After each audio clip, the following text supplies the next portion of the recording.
heavy is a kilogramme? Well, the answer seems obvious, doesn't it? A kilogramme. But who decides how much that really is?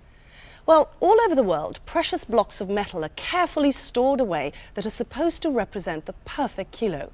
But lately, something very strange seems to be happening. The kilogramme is getting heavier. Monty Don reports on this intriguing mystery. Here we go, girls, all your fresh fruit and veg. All your special toms, all your courgettes. What am I going to do for you? I'll take a pound, please. Have you ever thought about weight? Have you ever wondered what we mean by a pound? Or a kilogramme, or a ton for that matter? No? No, nor had I, but I think probably we should. Darling Clementine! In any shop or market, all the scales and weights have to meet tough legal regulations. To make sure they do, trading standards officers regularly check them against their own certified weights. But how do we know these weights are accurate? Well, they're checked against other weights, which are more accurate.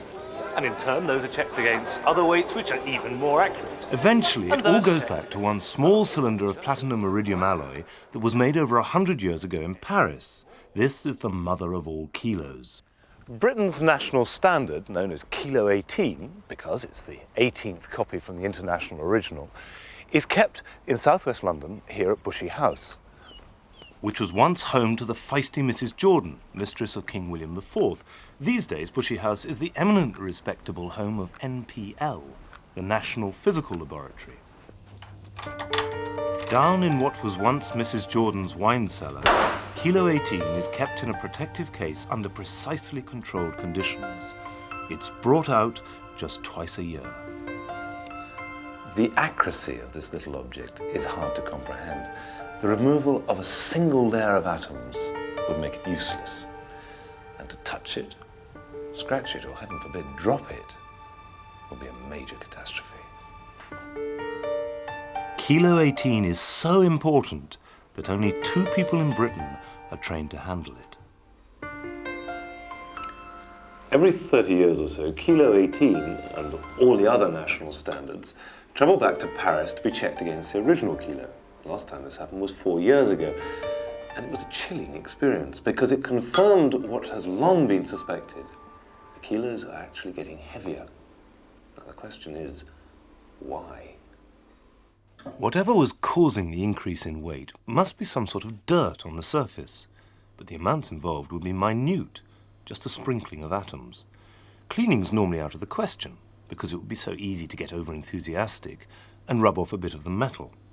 The only exception to this rule was one Monsieur Girard, a legendary French gentleman who wielded his chamois lever at the International Bureau of Weights and Measures in Paris. He alone had the right touch for cleaning off the dirt without removing any of the metal. Last year, however, Monsieur Girard retired. Faced with their kilos getting heavier and the loss of their only kilo cleaner, the world of metrology was left with no choice. A new method of cleaning had to be found. But first they needed to know just what kind of dirt they were trying to clean. And that would call for some pretty extreme technology.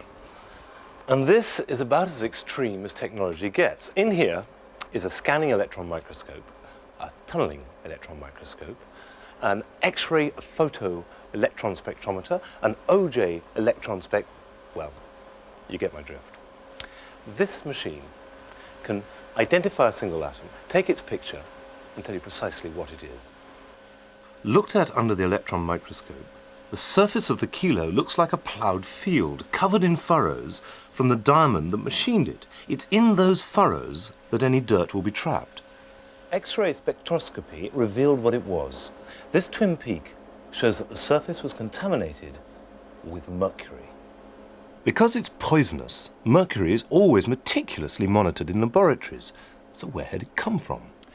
This is a mercury vapor monitor, and with it they checked the labs where the weights were kept for mercury that might be there in the background. That could have come from broken thermometers years ago, and when they did it, they found minute amounts of mercury on the benches, the walls, and the floor.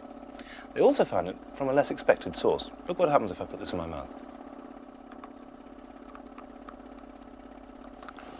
This is the mercury vapor coming from the amalgam fillings in my mouth. Now, It is only a tiny amount, but it's enough to add a few mercury atoms to the kilo. No one had suspected this, but it soon became clear that another type of contamination was even more serious. Carbon and oxygen revealed a build-up of greasy hydrocarbons. They're everywhere in the air around us. And at Bushy House, there's an extra problem. A microscopic drizzle of paraffin from the exhausts of jets flying into Heathrow. What's needed is a technique that could remove this grime without touching the precious metal. Well, it took a couple of years to perfect, but here at last, we can reveal Britain's answer to Monsieur Girard, and not a scrap of chamois leather in sight. This uses ultraviolet to take the oxygen from the air and convert it into ozone.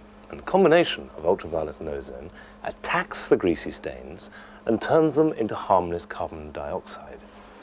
Very precise measurements on test weights have shown that the system really does work. So, is the whole problem finally resolved? Well, not exactly.